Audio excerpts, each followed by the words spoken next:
मेमना। बेला साइकिल चला रही थी। तभी उसे किसी मेमने की मिमियाने की आवाज़ सुनाई दी।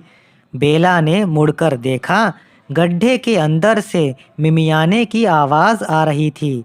बेला साइकिल से उतरकर गड्ढे के पास पहुंची। उसने गड्ढे में झांककर देखा। गड्ढे में बकरी का मेमना गिरा हुआ था। वह बाहर नहीं निकल पा रहा था। बेला हिम्मत करके गड्ढे में उतर गई। उसने मेमने को गड्ढे से बाहर निकाल दिया। मेमना फुदक कर अपनी माँ के पास पहुँच गया। कहानी को पढ़ने के बाद में अब हम इसके प्रश्न उत्तर करते हैं। प्रश्न 1, पशु पक्षियों को उनके बच्चों से मिलाइए। यहाँ पर जानवरों और पशु पक्षियों के नाम दिए गए हैं। यहाँ पर उनके बच्चों के नाम दिए गए हैं। जैसे देखिए, बकरी का जो बच्चा होता है उसको हम कहते हैं मेमना, हमने मिला दिया। कुत्ता जो है उसके बच्चे को पिल्ला कहते हैं, इसको भी हमने मिला दिया। गाय के बच्चे को बछड़ा कहते हैं। मुर्गी के बच्चे को चूज़ा कहते हैं, हमने इसे भी मिला दिया। बिल्ली के बच्चे को बिलौटा कहते हैं, तो इसको हम बिलौटा से मिला देंगे। अब प्रश्न 2 देखिए, बताइए कितने पहिए। साइकिल में डैश पहिए, 2 पहिए होते हैं। ऑटो रिक्शा में होते हैं 3 पहिए। कार में होते हैं 4 पहिए।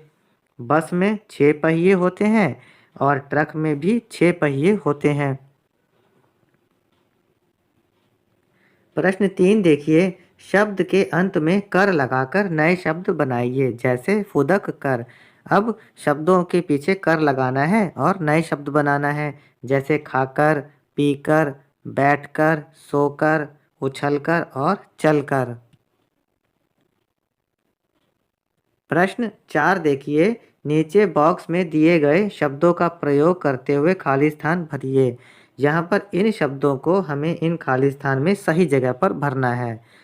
जैसे बेला ने मुड़कर देखा, देखा हमने यहाँ से ले लिया। साइकिल चला रही थी, ये चला यहाँ से लिया। उसने मेमने को गड्ढे से बाहर निकाल दिया।